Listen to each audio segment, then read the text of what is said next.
So, Mark, I wanted to talk about flying and fun stuff, but I don't think we can get away from the boogeyman in the room or the elephant in the room about the situation that we're in right now with COVID-19. So, from my team on membership side at AOPA, we're working on trying to get pilots to see all the online resources they can spend time on, since they have, a lot of us have a lot more time on our hands right now. From in-person Rusty Pilot seminars, unfortunately, having to be canceled. We have an online version. There's lots of stuff from safety. So we're trying to get as much as we can and make the best of it, right? Right. While we're all stuck where we might be. But there's also, I think, a change to what AOPA does for pilots and what we're asking for on the Hill, the things that we have to work on. The mission has at least temporarily changed slightly. So can you talk to that a little bit, what we're doing, what we're asking for, what we're trying to work on? It's certainly an interesting time right now No in aviation, and unprecedented. Of course, we can cover all those, why it's never this happened before, but dealing with the realities that we have today and protecting the freedom to fly, which is the number one thing, is keeping our airspace open. Right. We've been in direct conversations with the FAA and the regulatory side of this thing, which has been really helpful, and they've been very supportive. Obviously we fit underneath a 10-person gathering quite comfortably. There's still a need to move either equipment around or supplies around from time to time, and move people around that need to be in for different places. And even recreationally, it's acceptable as much as it would be to drive your car down the highway. Right. So obviously 4,000 feet counts as social separation. If you have 4,000 feet, does count as social separation. And we don't want to abuse that, but in the sense that there's a responsible way to fly, and make sure that we can communicate that.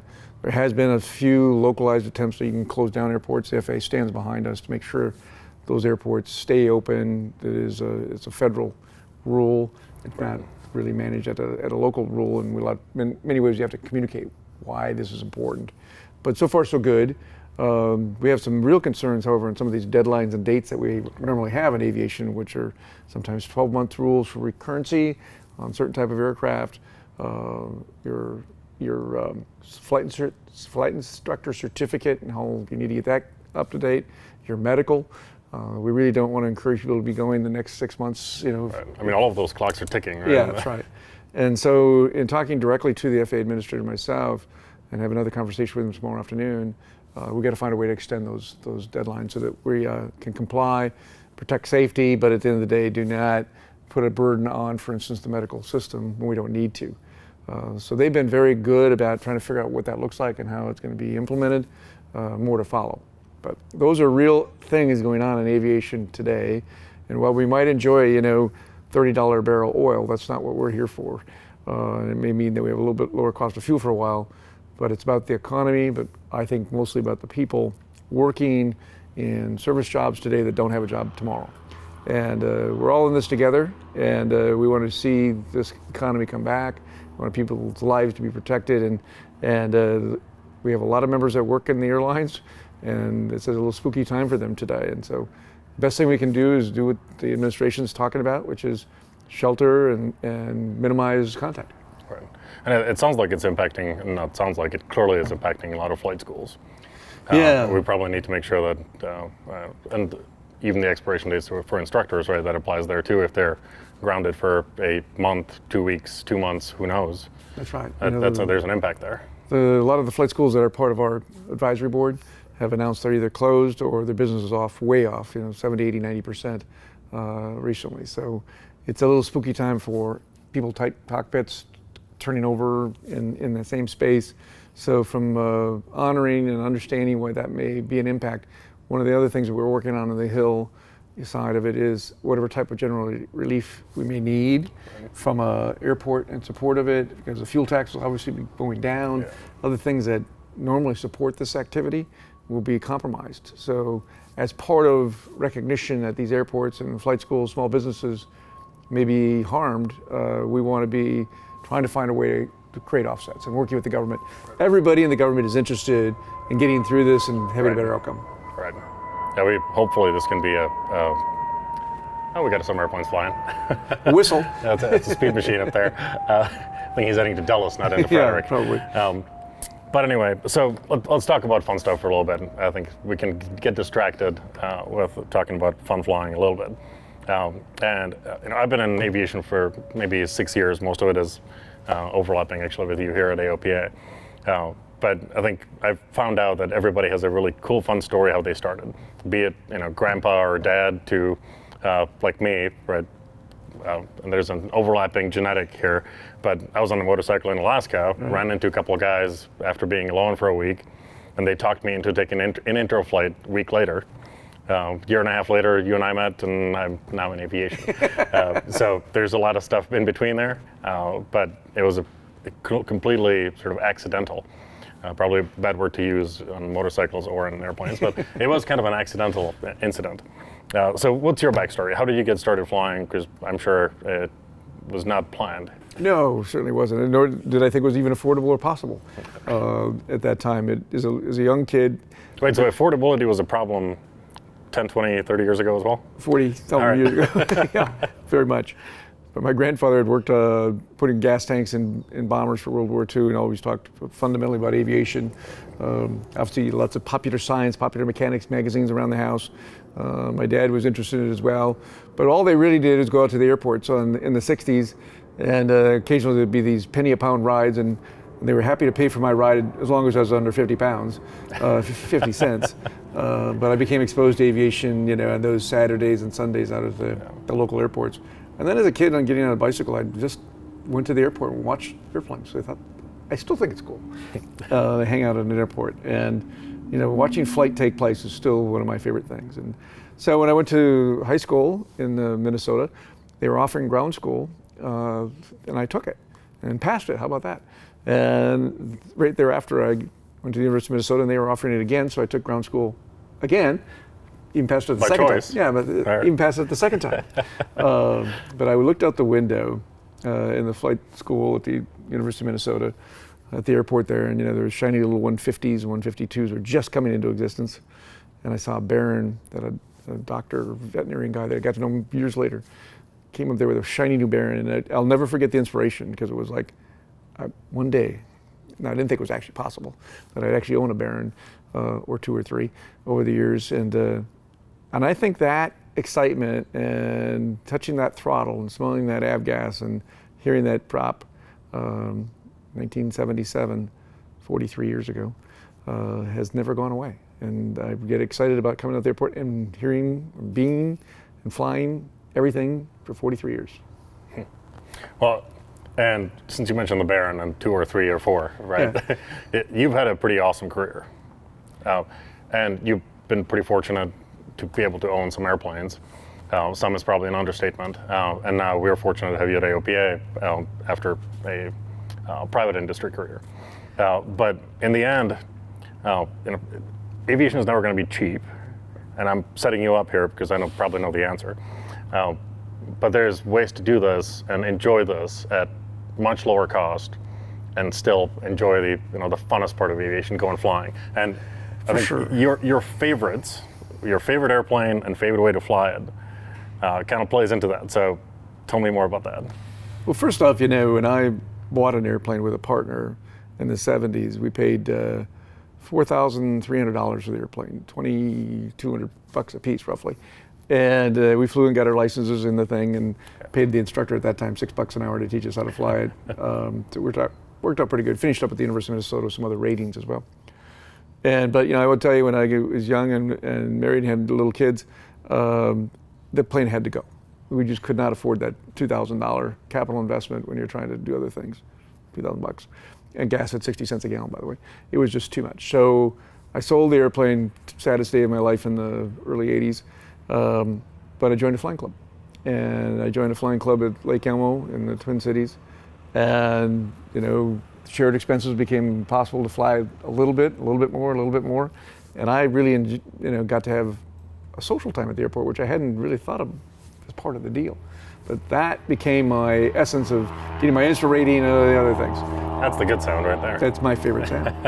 And, fast forward, I had a pretty interesting career in the home improvement business that worked out pretty well. I worked originally for 3 World War II guys. 2 of them were pilots that formed this company, and got very involved in the home improvement business there for a dozen years. Later on, finished up a great home improvement run with a company called Home Depot. You may have heard of it, out of Atlanta. We're kind of familiar. I think they have a place, 1 or 2 locations nearby. When I was part of it, originally there was only about 100 stores, and we grew it to over 1,000 stores, and I ended up as a chief operating officer for Home Depot. But aviation was a really important part of my business life there, because we were visiting new markets and training people and hiring people. But your favorite airplane is not business travel. It's I know not. My favorite airplane is my Super Cub. Yeah. And I bought my Super Cub after having a couple of other ones, but from a guy who bought it new in 1953. And he actually interviewed me really to own the airplane. It had not been flown since when I bought it in the 90s. It had not been flown since the 70s. Trees this big around had grown up in front of the hangar door on the lake where he kept it on floats and skis in the wintertime and wheels. It only had 300 total time on it. And I bought that from him, flew it the way it was for a number of years, and then had it totally restored in the late 90s. And I have put over 2,000 hours in that airplane, from the bottom of Mexico to the top of Hudson Bay, all over the West Coast, down to the Keys in Florida, up to the East Coast. It goes slow. It goes 100 miles an hour. So what? And it burns 9 gallons an hour and holds only 2 people. It's the simplicity of going for a ride for 15 minutes or 15 hours that I enjoy, and it's just a satisfying place to be. It is. So let me test your diplomacy on this one. Your airplane, your favorite airplane, or favorite flying being seaplanes, backcountry, things like that. Diplomatic solution, and I'm sure you'll help me find it. We have a lot of really cool flying being done these days in backcountry, up in the mountains. Stall drag now, we've been involved with them a little bit. Right. Now they're going to be official class at Reno. It's some incredible skill in managing airplane momentum on these airplanes. But as little as the community is, it's kind of unfortunate to see a lot of the rifts between the different kinds of pilots out there, or kinds of flying. You'll have people that really enjoy flying from point A to point B, to business or vacations, going from one tarmac to the other, and there's a perfect use for aviation for that. And there's people that fly stall drag and have a great time and do some really cool stuff up in the mountains or in the desert. I was there last year, and my son was with me, and he's 7 years old, and he still talks about that trip every day. It was his favorite trip of all time. Sitting in a desert, dusty, dirty for 4 days. Very proud of that moment that he always talks about it. Now, these groups and others sometimes are not exactly fans of each other. There's talk in the sort of traditional tarmac to tarmac aviation that the stall drag is going to somehow hurt aviation, or it's not the right way to fly, and vice versa. Hey, we're better at managing momentum of the airplane, we have better control of the aircraft than the people that fly on autopilot. So how do we solve some of this? Because in the end, everybody loves flying, and it really doesn't matter how you do it. It shouldn't. No. But when you look at the forums and some of the discussions, it feels like it's we're fighting in the smallest sandbox in the world because there's not that many of us. That's right. So how do we get along? There you go. There's your diplomatic question. I'm not here to solve world hunger or world peace, but aviation peace I am. And we have to respect the ability to operate an aircraft in many different ways, and the way people enjoy aviation is very different from and utilize aviation is very different. But one of the things that I've enjoyed about particular communities, whether it be backcountry people or rotorcraft people, is any group that shares with the other how to be better at what you're doing because of their self-effacing mistakes and being very comfortable and talking about, I wish I would have done this, I wish I would have done this differently. We can learn from everybody. And that's where I would ask everybody to say, what can you learn and what can you teach about your aviation experiences to help others be safer and better? And safety is the one component that we all come together on. Right. And I think you can be totally safe. And I love doing STOL contests myself because it should teach you that if you had an emergency, where you could put that aircraft comfortably, what that feels like. The same thing if you're just using your airplane to go from point A to point B, which I do, different aircraft. I want to do that safely, and I want to know the weather, and it takes a little bit more discipline when you're traveling great distances to really understand the weather and what differences it makes, not what's happening here in the next half hour. So I think it's a community that needs to come together on this. There is no one way to fly. There isn't, right. It's one of these things flying upside down is great fun, and if it's not for you, great. If Cirrus has a completely different mission, right? their time machine narrative is right. It saves people time that they wouldn't otherwise have, and it's an incredible machine for that purpose. Your Super Cub on floats, now it's a grid machine. It's a grid machine. But I think, you know, if I had it my way, I would encourage everybody to take 3, 4, 5 hours of acro training from a really reliable school, because when something does go wrong, you don't panic. You realize the airplane is perfectly fine. Yet a Cirrus is a great safe device because of the parachute, envelope protection on its autopilot, all the things it does in a really wonderful way. But I'd want to know what it feels like when it does get upside down in an aircraft. So it's not the first time that happens to you. So I'd encourage people, as part of their expansion of their, muscle memory, to know what the airplane feels like. And by the way, it's scary the first hour or two. It's okay. You've got a great instructor and there's a reputable school. You get great exposure to it, and I guarantee you'll be a better pilot. And it's really different, right? Than if you're getting your PPL, you're heavily advised against a lot of the things you're supposed to do when you're flying stall, aerobatics, and that kind of thing. That's right. But it expands your view of how to manage this machine in the air, how to understand how it even flies, right? Instead of avoiding it, you embrace it, but learn from it. Right. You know, I was early enough in my career where I really wanted to understand what a stall spin was, not find out, as a student pilot, because it'd be the first time it happened. So I took lots of those lessons early on, and I really think it made me a better pilot and more confident, but also aware. And the same thing with backcountry landings. I've come across a few aviators that have never landed on grass, and I feel sorry for them because it's a really better platform to land on. All airplanes originally were intended to land on grass into the wind, and yet a lot of the modern equipment is not happy there with wheel pants and other things. Right. But you might wind up there. So what does it feel like? What does it look like? So I think expanding your view and not being so territorial about your view is one of the things I'd ask people to think about. And it's funny. I came through motorcycling industry, car industry, aviation, and in the end, I'm pushing you a little bit on solving a problem that's almost unsolvable, right? Because we have the same thing. We had the same thing in motorcycling. Motocross guys and gals against the road bikers.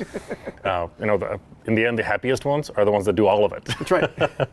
And I think we have the same thing in aviation. The happiest pilots are the ones that are fortunate enough to do all of it. And yeah, I do consider myself fortunate. I've flown warbirds and I've flown, cool turbines and jets. And is there a thing that you haven't done that you either regret not doing or you just still want to do in aviation?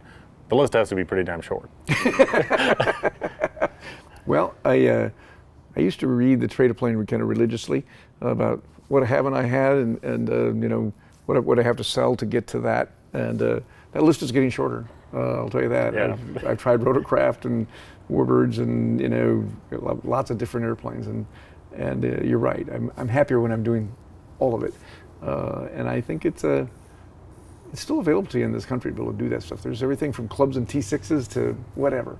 Right. The great little RV, which flies really cool. So I think, encouraging people to keep moving forward in their experience and not just get stuck in the same place is something AOPA does a pretty good job. Right. So you didn't answer my question. What is the thing that you still haven't done that you want to do? And flying the Concorde is a cop-out. Yeah, Concorde is not on the list. There was a time when I wanted to have a P-51 Mustang, and when they crested $600,000, which tells you how old I am, I said, yeah, I think I'll wait until they come down. Well, that never happened. They should have just, they've gone over $2-3 million today. So that's probably not going to happen, the reality of this world. And I would have to say I can't think of anything that I've got on my bucket list right now. I'm going to have to. You just do more of everything. Hey, more of the same. I'll take that all day long. Yeah, I think it's very rewarding, but I've gotten to a place where I have the opportunity to fly a lot of cool stuff and go to a lot of really interesting places and meet a lot of very interesting people, and I want to do more of that. That's fair. Now, I'll close with one question, and it's a really critical one because it was given to me by a 7-year-old. My son wanted me to ask you, why aren't there as many as there should be airplane toys, and what's AOPA going to do about it? The latter one might be a hard one to answer. I do think there's been a bit of a lament there. And when I was a kid, there was lots of airplane toys. Even your bicycles had spinners and props and stuff all that. And today there's been. I just bought a rocking horse, wooden rocking horse. It's an airplane. Yeah. But it's the only one I could find, and it's from an Amish shop in the middle of Pennsylvania. So. Well, I'd like to think that our efforts around the high school programming and introducing youth into aviation, which, as you know, has got 37 states and 160 some high schools and 5,000 kids today, if they're in school today, Right. are learning about aviation, much the way I did. I think that will rejuvenate youth interest in aviation. May not be down to the 7th-year-old, but I think as people see it as a possible career, again, it's been 25 years since it was really a genuine career option for a significant number of people. When this passes, it will be a significant career opportunity. And inspiring young people to touch it will come out of toys. Right. Unfortunately, maybe they'll create the demand for the toys, that's right. and they'll make more of them at that That's point. right. At that point in time, supply and demand. All right. Well, I'll teach my 7-year-old about supply and demand. He's pretty smart, but we'll see how he takes it. It's gonna be good. Well, that's all the questions I had for you, but anything else you want to say? Anything else you want to chime in on? Well, I know that you're back on the road, and I know you're keeping your social distancing. We got 4-6 feet right here. That's right, we're good. I purposely put this table right here. Well, it's this great thing called aviation that we want to see people be safe at, have fun at, and it will come back. This whole universe of challenge, which is a significant challenge for a lot of people. I feel badly for families that are interrupted right now, and yet I can say I've been through Y2K, I've been through 2008, 9/11, earthquakes and hurricanes. This is bigger and more broad than a lot. But as they say, it too shall pass, and aviation will go on. Right. It's been really fun to see the last couple of days. People are having fun with this. In the end, there's only so much you can do. That's right. And as long as we all do what we need to do to make sure we stop this sooner than later, I think everybody has some anxiety. Let's just be honest about it. Sure. It's a pretty scary time.